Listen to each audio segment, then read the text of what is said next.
नमो अरिहन्ताणं नमो सिद्धाणं नमो आयर्याणं नमो वज्रायाणं नमो लोये सौवसाहुणम् अजर अमर विकल विकारी अविनाशी अनंत गुणधाम नित्य निरंजन भवदुःखभंजन ज्ञान स्वभावी सिद्ध प्रणाम ज्ञान स्वभावी सिद्ध प्रणाम। जय बोलो अनंतानंद सिद्ध भगवान की जय।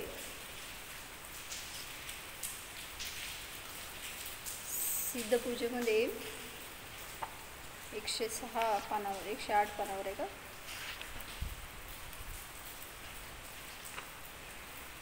106 पानावर आपण काय बघत होतो की निश्चयाने स्वभाव सिद्धाला दाखवायला लागलो आणि त्याची पूजा म्हणजे त्याच्याकडं जाणं, त्याला जाणणं। आणि व्यवहाराने सांगितलं काय, जे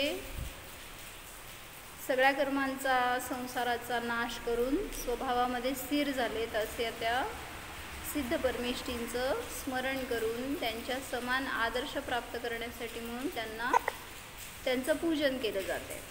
तर प्रत्येक त्यांनी अर्घ्यामध्ये स्वभावाची लक्षणं काढून सांगितली आहेत, सगळी विशेष भिन्न भिन्न रूपांनी स्वभावाला दिलेली आहेत। तर त्याचा आपल्याला भाव समजला तर पूजन करताना आनंद येतो। तर आपलं कुठं चाललं होतं, नैवेद्य झालं होतं, दीप चालू होतं। सहज रत्न रुची प्रतिदीपकै रुचि विभूति तमः प्रविनाशनै निरवधि स्वविकास प्रकाशनै सहज सिद्धमहं परिपूजये। काय सांगितलं? सहज रत्न रुची प्रतिदीपकैहि, कोणत्या प्रकारच्या दिव्याने मी पूजन करतो, तर त्यासाठी त्या दिव्याला विशेषण दिलंय। काय विशेषण आहे? सहज रत्न रुची प्रतिदीपकैहि, म्हणजे सांगायचे की सहज रत्न कुठलं, तर सम्यक दर्शन, सम्यक ज्ञान, सम्यक चारित्र हे खरं रत्न, रत्नत्रय। तर त्या रत्नत्रयाच्या द्वारे म्हणजे त्याची प्राप्ती करून मी त्याच्याद्वारे पूजन करतो हे सांगणार आहे। म्हणून म्हटलं काय, सहज रत्न रुची प्रतिदीपकैहि। रुची म्हणजे रुची म्हणा किंवा रुची म्हणजे श्रद्धा म्हणा। मग त्या सम्यक दर्शन रूपी किंवा सम्यक श्रद्धानरूपी रत्नाच्या द्वारे, रत्नदीपकाच्या द्वारे मी तुमचं पूजन करतो। कसा आहे तो रत्न किंवा ते दिवा कसा आहे, तर पुढं सांगितलं रुची विभूती तमः प्रविनाशनै। कसा आहे, तर जी रुची, जी श्रद्धा, तम म्हणजे अंधकाराचा नाश करणारी आहे। कुठल्या अंधकाराचा? सम्यक्त्वरूपी रत्न आहे तर मिथ्यात्वाचा नाश करणारं आहे। सम्यक ज्ञान रूपी रत्न आहे तर अज्ञानाचा नाश करणारं आहे। सम्यक चारित्र रूपी रत्न आहे तर त्याच्याद्वारे कुचारित्राचा, कषायाचा, अचारित्राचा नाश करणारं आहे। म्हणून सांगितलं रुची विभूती म्हणजे जी रुचिरूपी वैभव आहे किंवा श्रद्धानरूपी जे सम्यक्त्वरूपी रत्नत्रयरूपी जी काही विभूती आहे, ती विभूती अंधकाराचा म्हणजे मोहरूपी अंधकाराचा नाश करणारी आहे। अशा त्या नाशक काय म्हणायचं, नष्ट करणाऱ्या अंधकाराचा नाश करणाऱ्या अशा दिव्याच्या द्वारे मी हे भगवान तुमचं पूजन करतो. अजून कसं आहे तर त्यासाठी त्यांनी पुढचं विशेषण दिलं दुसऱ्या ओळीमध्ये. निरवधी स्वविकास प्रकाशनैहि. निरवधी म्हणजे ज्याला अवधी नाही, म्हणजे मर्यादा नाही, असं अमर्याद स्वतःचा विकास करणारा अशा किंवा त्या स्वविकासाचं प्रकाशन करणाऱ्या अशा दिव्याच्या द्वारे मी सहज सिद्धम अहम परिपूजये. सहज सिद्धांची मी पूजा करतो. काय कळलं परत अर्थ वाचवायच्यात ना. मैं ऐसे दीपक के द्वारा सहज सिद्ध को पूजता हूँ जो कि सहज रुचि को दीप्त करने वाला है. म्हणजे काय, सम्यक दर्शन, सम्यक ज्ञान, सम्यक चारित्र रूपी रत्न, यह रत्नत्रय रूपी दीपक अनादि अनंत और सहज सिद्ध है. त्या रत्नाची आपण रुची करत नाही, म्हणजे स्वभावाची रुची करत नाही, तर बाह्य जडद्रव्यांची रुची करतो.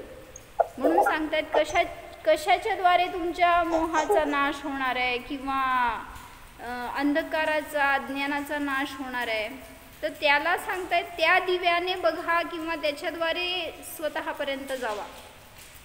म्हणून सांगितलं की जे अज्ञानी जीव आहेत त्यांना बाह्य जडरत्नाची रुची आहे, आणि म्हणून त्यांनी भगवंतांचं पूजन कशाच्या द्वारे करणार हो, त्या जडरत्नांच्या द्वारे. कुठले जडरत्न? हां, आता इथं दिवा, पण आता काय म्हणायचं, जे देव लोक रत्न पूजा करतात तर ते रत्नांच्या द्वारे करतात, म्हणजे ते दिव्य रत्न आहेत. किंवा तुम्हाला करायची तरी सुद्धा तुम्ही रत्नांच्या द्वारे करा, आम्ही नाही म्हणत नाही आहे, पण तुम्हाला दिवा पेटवायचा असतो. म्हणून इथं सांगतायत की असा दिवा लावा की जो कधी विझणार नाही. कुठला असतो असा दिवा? तो रत्नांचा दिवा आहे. मग जे सहज किंवा अकृत्रिम किंवा काय म्हणायचं दिव्य अशी रत्न आहेत, अशा रत्नांच्या द्वारे त्या भगवंतांची पूजन केली जाते देवांच्याकडून. पण जड प्राण्यांना सांगितलं जडरत्नांची रुची असते आणि त्या रत्नांचं महत्त्व वाटतं. सो मोही जीवों ने जड़ को रत्न समझा, किंतु सिद्ध भगवान की पूजा हम उन जड़ रत्नों से नहीं कर सकते. वह तो सहज उपयोग को ही प्राप्त करने वाले रत्नों से होती है. जो उपयोग स्वभावाला पकडेल, स्वभावाला प्राप्त करेल, त्याच्याद्वारेच भगवंतांची पूजन केली जाईल, तर त्यालाच रत्न म्हणलं, अन्य कुठलं रत्न नाही. ऐसे ये रत्न तब से है जब से यह आत्मा है. काय कळलं? ते रत्न कधीपासून आहे? कारण ते आत्म्याचे गुण आहेत ना. श्रद्धा, ज्ञान, चारित्र हे आत्म्याचे गुण आहेत. त्या गुणांच्या द्वारे मी भगवंतांचं पूजन करतो. म्हणून म्हणतात की ते रत्न तेव्हापासून आहे जेव्हापासून आत्मा आहे. केव्हापासून आहे आत्मा? किती वर्षाचे झाला तुम्ही? आठवावं लागेल ना. किती वर्षाचे? वर्ष नाही आहे आत्म्याला, नादीपासून आहे आत्मा. म्हणून जेव्हापासून आत्मा आहे तेव्हापासून सगळे हे रत्न जीवाबरोबरच आहेत. जब अभेद दृष्टि से कहते तो शक्तिमान, और जब भेद दृष्टि से कहते तब शक्तियों को कहा जाता है. शक्तिमान दाखवला जातो जेव्हा अभेद दृष्टी म्हणजे शक्तींकडून आत्मा दाखवला, आणि जेव्हा भेद दृष्टी दाखवणार त्यावेळेस आत्म्यामध्ये शक्ती आहेत असं दाखवणार, जसं काही आपण लावलो होतो. सबसे बड़ी शक्ति भगवान की वह है जो उनके स्वरूप में और उनके बताए हुए तत्वों के आचरण में होती है. सबसे बड़ी शक्ति भगवान की वह है जो उनके स्वरूप में और उनके बताए हुए तत्वों के आचरण में होती है. म्हणजे त्यांची शक्ती सगळी ती स्वभाव रूपाने आचरण करण्यामध्येच लावतायत, त्यामुळे ती शक्ती सगळ्यात महान आहे. मोही जीव सहज भाव में तो रुची नाही करता. म्हणजे काल परवा सांगितलं होतं ना, सहज भाव म्हणजे काय आहे? तो स्वभाव आहे, तो सहज आहे. ॲक्च्युली तुम्हाला आत्म्याला जाणणं हे सहज आहे, पण तुम्ही काय केलंय हो, काहीतरी डिफरंट असते, काहीतरी काय म्हणायचं एकदम अननोन गोष्ट आहे, किंवा काय म्हणायचं काहीतरी एकदम असं गूढ आहे असं समजून त्यापासून दूर जातोय. पण शुद्धोपयोग कसा आहे हो, वास्तविक सांगितलं सहज परिणती आहे जीवाची. ती मी आहे हे जाण्यासाठी तुम्हाला काय करावं लागतो, वेगळा पुरुषार्थ. म्हणून सांगतायत तो सहज भाव आहे. मोही जीव त्या सहज भावांना जाणत नाही, त्याची रुची करत नाही. संपूर्ण बाह्य द्रव्यों का परिणमन मेरे में नहीं और मेरा परिणमन उनमें नहीं, ऐसा अनुभव नहीं करता. सो बाह्य पदार्थों में कभी रति करता है, कभी अरति करता है. अपने चारित्र गुण के विकार को नहीं स्वीकारता. म्हणजे माझंच हे विकारी परिणमन आहे हे स्वीकारत नाही, पण परद्रव्याने मला सुख होतं, दुःख होतं, असं एकत्व रूपाने परिणमन करतो. यदि कोई किसी का परिणमन करता होता तो संसार में किसी पदार्थ का अस्तित्व ही न रह जाता. जर कोणी कोणाचं परिणमन करेल, आपल्याला वाटतं की आपण लहानाचं मोठं केलं, पोरांना केलं का नाही, हो म्हणा की केलं का नाही, का मग काय केलं तुम्ही, आई वडिलांनी केलं आम्हाला मोठं, मग नाही केलं तर कोण केलं, मग आम्हाला कोण केलं. हां, जर तुम्हाला वाटते की तुम्ही करता तर ते रस्त्यावरचे पोरं बिना आई वडिलांची सुद्धा जगतात, मोठे होतात, त्यांना कोण केलं मोठं.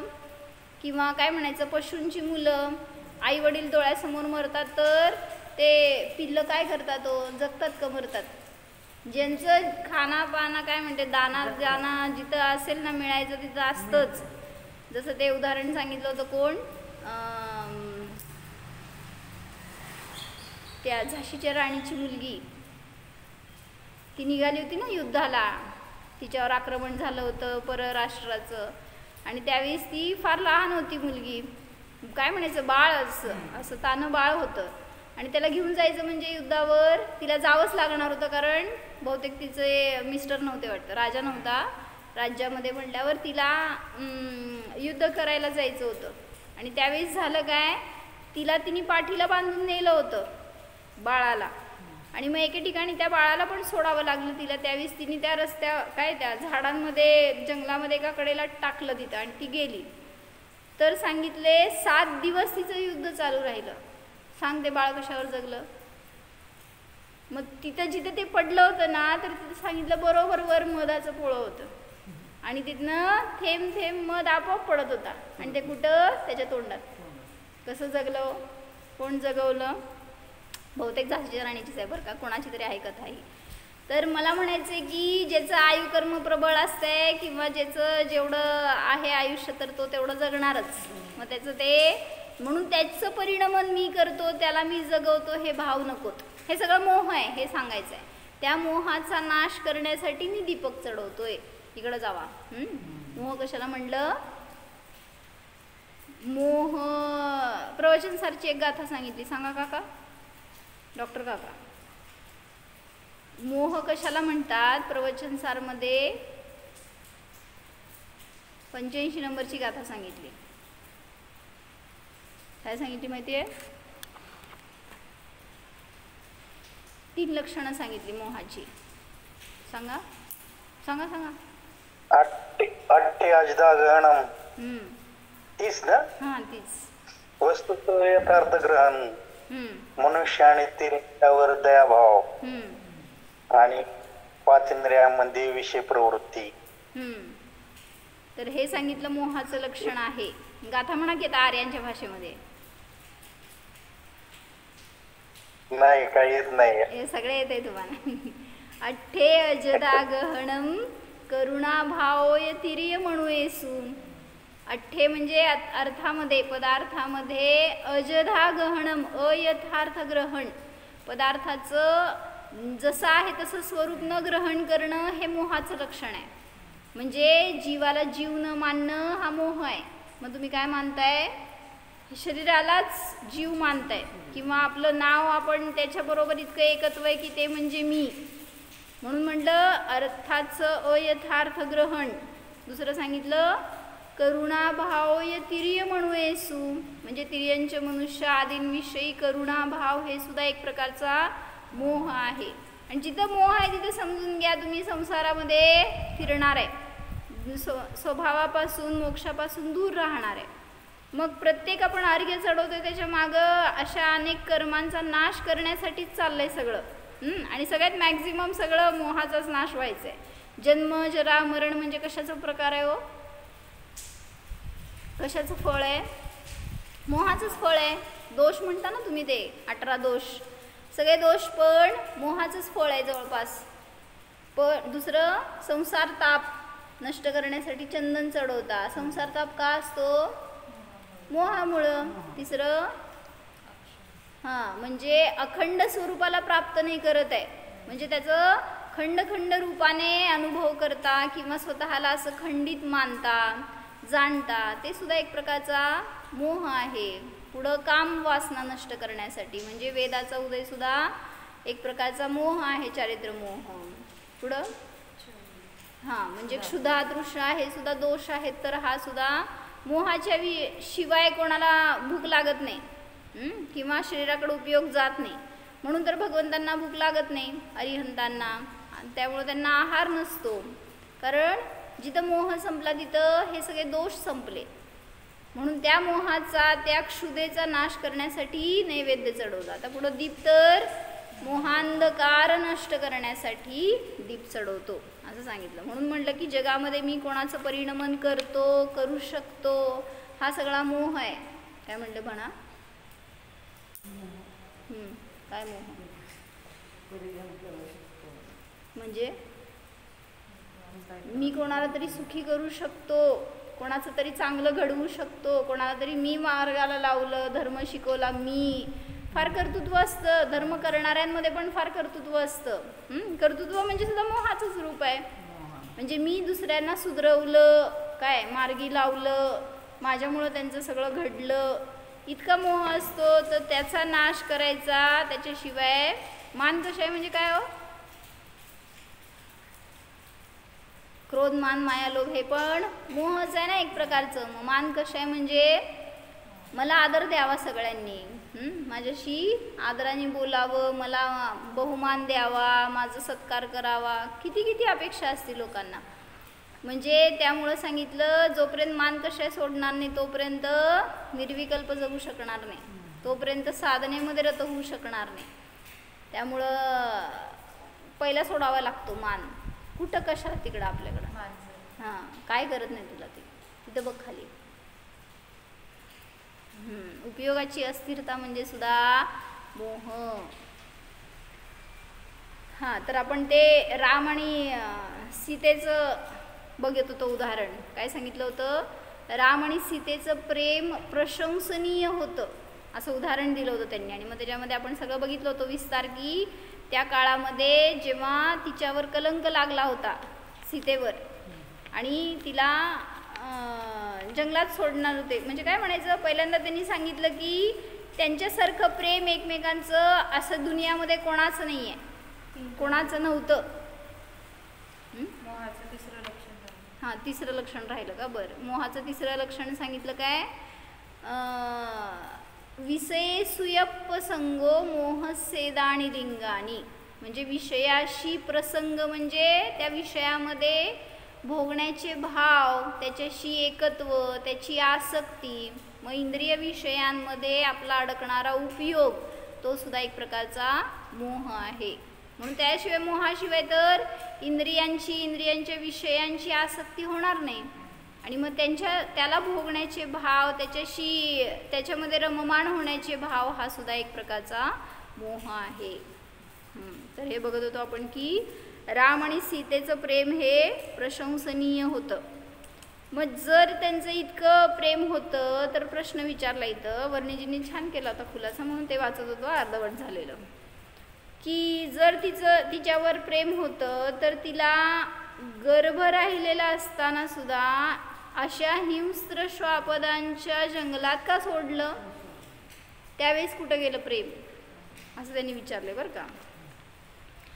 यदि कोई साधारण पुरुष ऐसा दंभ करे तो करे, पण हे तर लोकोत्तर पुरुषोत्तम होते आणि त्यांनी असं कसं काय केलं?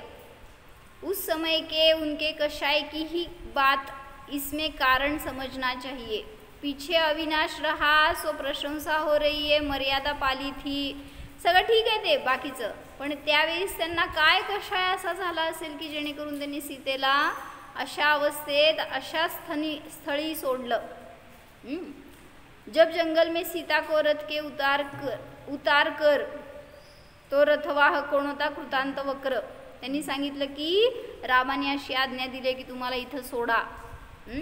त्यावेळेस तिने काय सांगितलं माहिती आहे सगळ्यांना की सीता काय म्हणायचं रामाचं स्थितीकरणच केलं तिने. त्याच्यातून काय सांगितलं होतं वाक्य? जसं तुम्ही मला सोडला तसं.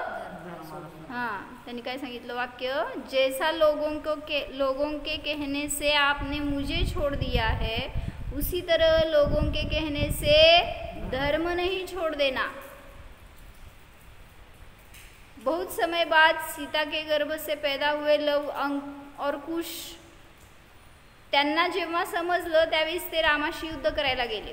म्हणजे साक्षात समोर पिता आहेत आणि त्यांच्या समोर हे लवकुश. कोण जिंकणार युद्धामध्ये? कोण जिंकलो?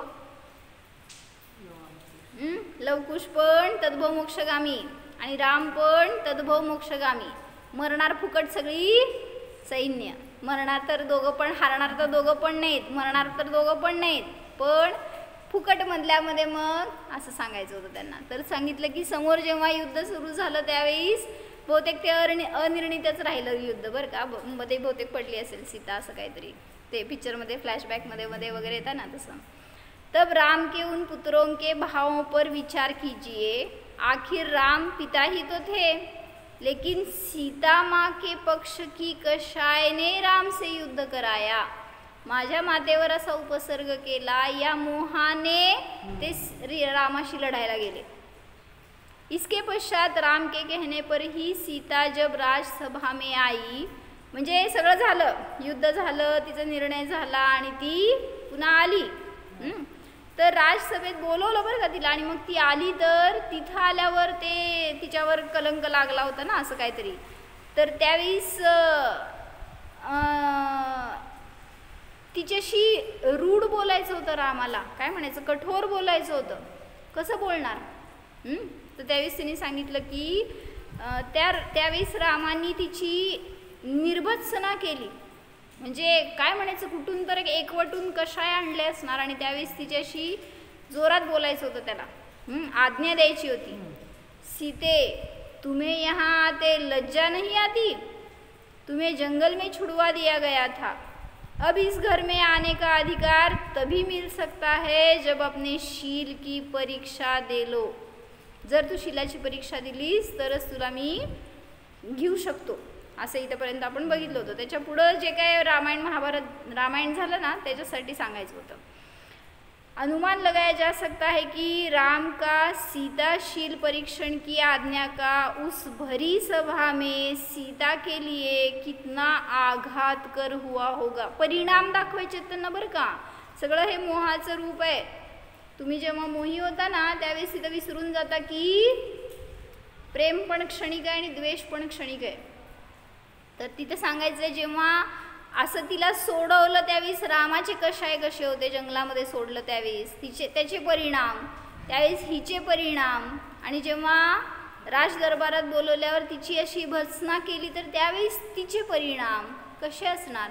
असं फेकलं जात असणार तिला की कशाला आलो आपण इथं. कहाँ गया वह राम का प्रेम, संसार के चरित्र को विचारिए. सीता उत्तर देती है की पहले मैंने समझा था. म्हणजे तिथं म्हणलं ना वैराग्य होण्यामध्ये सीतेला जीवनामध्ये 4 प्रसंग आले होते. कधी कधी हो माहिती आहे, म्हणजे ते सीतेचेच बघा, तुमच्यात कधी येतच नाहीत. तुमच्या जीवनामध्ये वैराग्य प्रसंगच नसतात, सगळे राग वाढवणारेच असतात, हो ना. स्वराली सीतेला जेव्हा तिच्या आयुष्यामध्ये अशा अनेक घटना घडल्या त्याच्यामध्ये 4 प्रसंग असे सांगितले की जिथं तिला वैराग्य होऊ शकत होतं, ती वैराग्याला दीक्षेला प्राप्त होऊ शकत होती, पण ती नाही झाली. असे 4 प्रसंग कुठले? कोणाला माहिती आहे सांगा. हां, रावणाने पळवून नेले. त्याच्या आधीचे प्रसंग सांग पहिल्यांदा. जेव्हा वनवास त्याच्या आधीचं. तिला सोडलं. नाही, पहिला प्रसंग सांगितला तिचं स्वयंवर. जेव्हा तिचं स्वयंवर झालं ना, त्यावेळेस तिथं रामाने ते धनुष्य उचललं आणि ते वेध केला वगैरे. तर त्यावेळेस राम म्हणजे सामान्य भूमिगोचरी होता आणि तिथं आले होते त्या स्वयंवरासाठी सगळे मोठे मोठे विद्याधर आले होते. आणि जेव्हा तिने त्यांना नाकारलं, कारण ते नाही होऊ शकले पास त्याच्यामध्ये, आणि मग ह्याला वरमाळा घातली रामाला, त्यावेळेस तिथं त्यांना त्यांचा अपमान वाटला त्या विद्याधरांना आणि हिच्या निमित्तात त्यांनी युद्ध केलं. मग त्याच्यामध्ये सगळे युद्धामध्ये हिचे वडील होते, राम होते. म्हणजे तिथं एक प्रसंग असा होता की सीतेला वैराग्य व्हायला पाहिजे होतं. त्या दोघांच्या युद्धामध्ये माझ्यामुळं हे सगळं झालं म्हणून ती विरक्त व्हायला पाहिजे होती, पण नाही झाली. मग ते एक प्रसंग म्हणला. दुसरा प्रसंग जेव्हा 14 वर्षाचा वनवास झाला, दशरथाकडून सांगितलं गेलं की 14 वर्ष वनवास, अज्ञातवास वगैरे असं. मग त्यावेळेस सुद्धा जंगलातच राहायचं होतं, तर दीक्षा घेऊन राहिली असती तर किती आनंदी राहिली असती. पण परिग्रह सहित सचित्त अचित्त मिश्र सगळा परिग्रह बरोबर होता. आणि त्यामुळं म्हणलं ते राम राहा बाई घरामध्ये, मी माझं जातो. ती म्हणली असती जर की जाऊ दे मी दीक्षा घेऊन जाते, तर चाललं असतं, काय राम नको म्हणले नसते. पण तो पण प्रसंग घालवला. तिसरा प्रसंग जेव्हा रावणाकडनं पळवली गेली, तिथं पण राहिली होती अशोक वाटिकेमध्ये, म्हणजे वनातच. म्हणली असती जर मी दीक्षा घेणार आहे तर रावण सुद्धा अडवला नसता. तिथं सगळे ते उलटं पुढं व्हायचं, ते रामायण पण घडलं नसतं. सगळं आपण दुसऱ्याचं बघायचं, आपलं काय बघायचं नाही बरं का. मग तिथं ती सीता जर म्हणली असती की मी सगळ्या परिग्रहाचा त्याग करते आणि जिनदीक्षा धारण करते, सगळ्या मोहाचा सगळ्या लोकांचा संयोगाचा त्याग करते आणि दीक्षा घेते, असं म्हणली असते, तरी पण रावणाचे भाव बदलले असते. मग काय ते युद्धाचा आणि त्या रामाचा काही संबंधच आला नसता कुठं. तो सुद्धा प्रसंग घालवला. आणि चौथी जेव्हा गर्भवती अवस्थेमध्ये तिला सोडलं. ठीक आहे, त्यावेळेस दीक्षा घेण्याची पात्रता नव्हती, पण झाल्यावर डिलिव्हरी झाल्यावर पण ती होऊ शकत होती. पण तरी मोह राहिला म्हणून परत घरी घुसली आणि परत फळ भोगावं लागलं. त्यामुळं सीता चुकली, तुम्ही चुकू नका, हे सांगायला लागले त्याच्यामध्ये.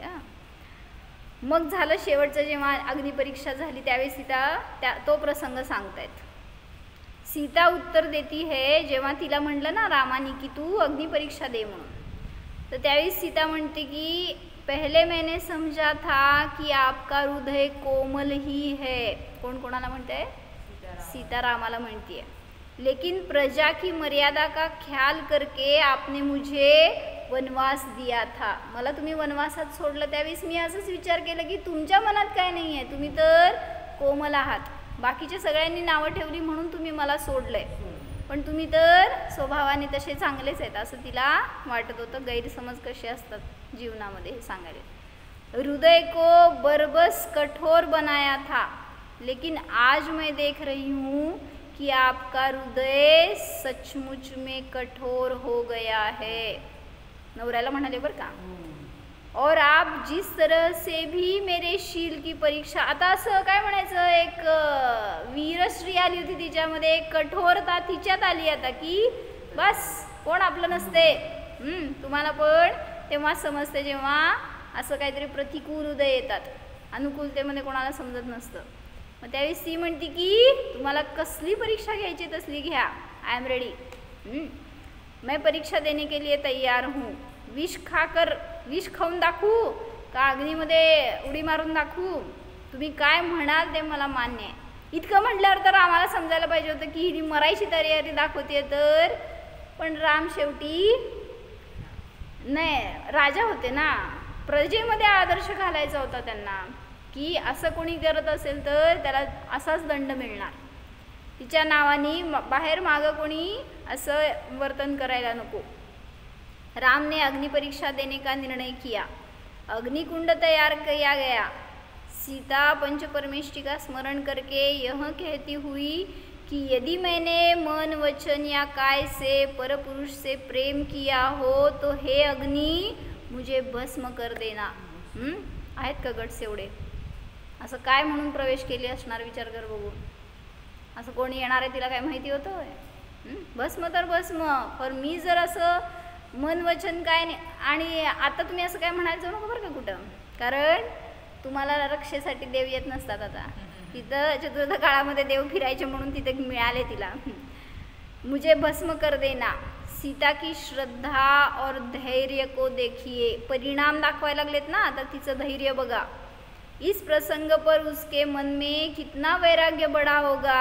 असं काय म्हणायचं, संसाराच्या प्रती अशी तिने दगड झाली असणार आहे माहिती का. कोण कसला कुठला पती आणि कुठली मुलं सगळं काय म्हणायचं न्यूट्रल दिसत असणार तिला आता त्यावेळेस. तिथं केवली की पूजा केली आहे त्यावेळेस तिथून केवली भगवंतांच्या पूजेसाठी चाललेले एक देव होते. त्यांनी वरून हे सगळं अग्निपरीक्षणाचं दृश्य बघितलं. और उसके भाव हुए की सीता निर्दोष है. का? त्यांना अवधी ज्ञान आहे त्याच्यानी कळतं थोडंफार. तर सीता निर्दोष आहे हे समजलं.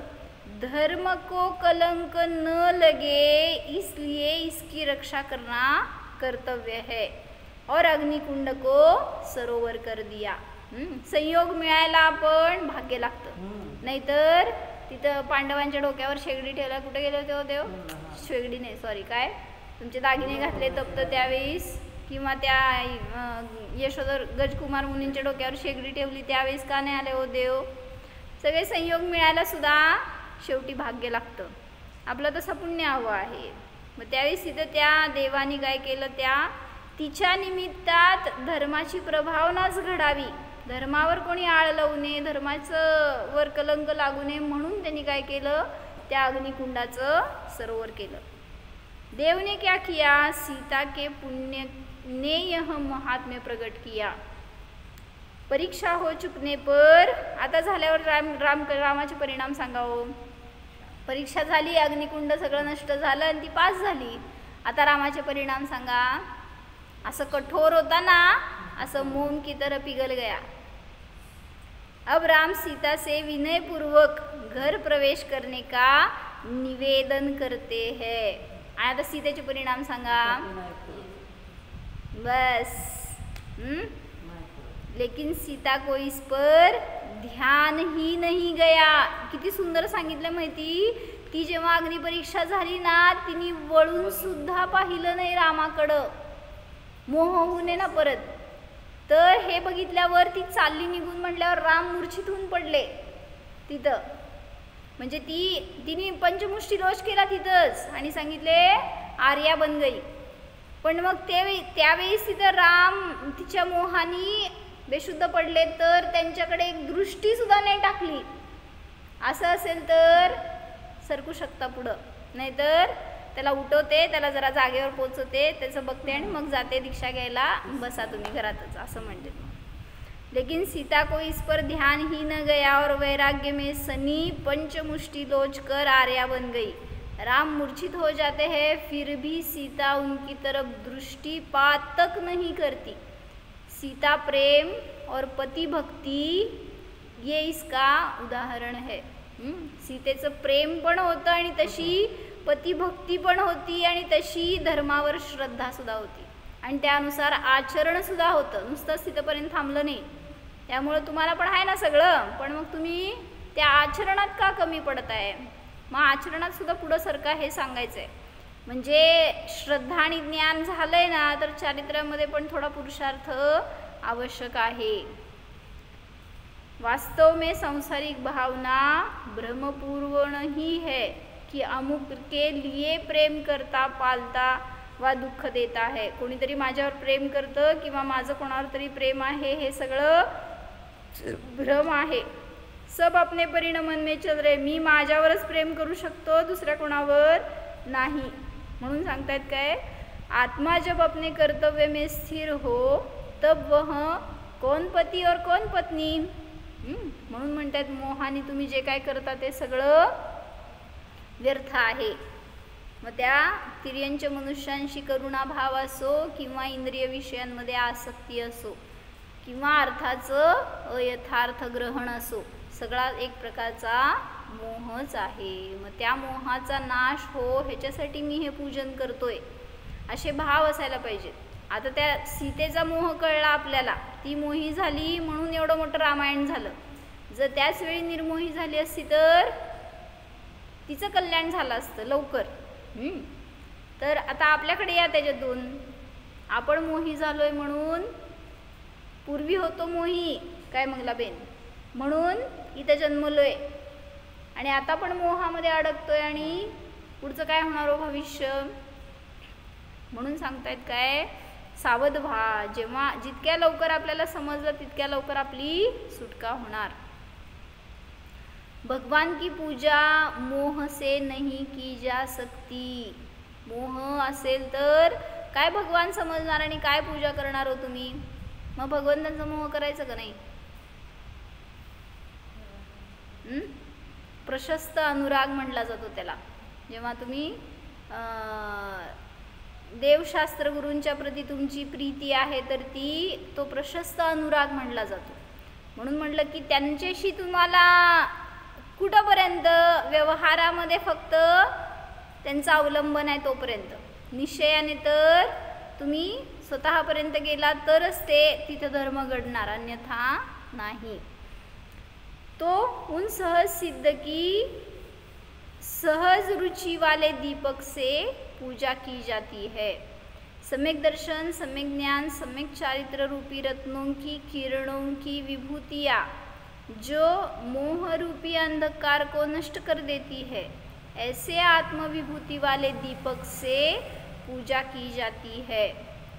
मोह को नष्ट कर देने का बल तो वह है ज्ञान की किरणों में. विपदाओं को दूर कर देने का बल है ज्ञान में ही. काय कळलं. मोहाला नष्ट करायचं तरी ते बळ ज्ञानामध्येच आहे, विपत्तींना नष्ट करायचं तरी ते बळ ज्ञानामध्येच आहे. उसी से सुख शांति मिलती है. यह जीव कहाँ कहाँ भटका फिर भी उन्हीं में उलझा हुआ है. जैसे कोई शराबी ठोकरे खा करके भी शराब पीने की आदत को नहीं छोड़ता, उसी तरह. तुम्ही सांगा पुढचं, मी नाही सांगत. दारुडा जसं किती तिथं त्याला धक्के मिळाले तरी सुद्धा दारू प्यायचं सोडत नाही, तसं मी म्हणा की मी पुढं काय, तसं मी पण मोही प्राणी भी ठोकरे खाता रहता है, अनेक तरह के दुख भोगता रहता है, इष्ट वियोग अनिष्ट संयोग के प्रसंगों को पार करता रहता है. इस मोह अंधकार को दूर कर देने वाला जो ज्ञान दीपक है उससे मैं आपकी पूजा करता हूँ. म्हणजे जो तो मोह आहे त्याला जोपर्यंत सोडणार नाही तोपर्यंत संसारामध्ये धक्केच खाणार आहात. म्हणून जर तिथं धक्के आणि धोके नाही खायचे असतील तर निर्मोहतेकडे या. आणि त्याच्यासाठी सांगितलं सिद्धांचा सहवास आवश्यक आहे. भले ते प्रत्यक्षात नाही आहेत आपल्यासमोर तरी सुद्धा त्यांच्या स्वरूपाचं चिंतन, त्यांच्यानुसार स्वतःच्या स्वरूपाचं चिंतन ह्याच्या निमित्तात आपला सुद्धा मोह नष्ट होऊ शकतो. म्हणून त्याच्यासाठी पुरुषार्थ आवश्यक आहे. हो जाणा स्वतःच्या निर्मोह स्वभावाला जाणा. पहा या आत्म्यामध्ये परद्रव्याचा, शरीराचा, इंद्रियांचा, विषयभोगांचा मोह नाहीच.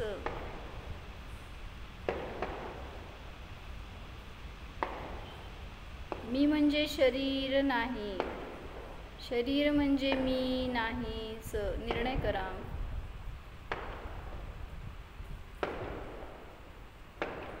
अस्पर्शी स्वरूपोऽहम् मोहकर्मरहितोऽहम्.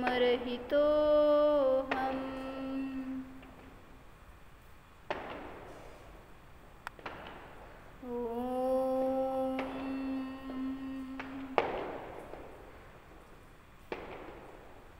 विसर्जन. नमो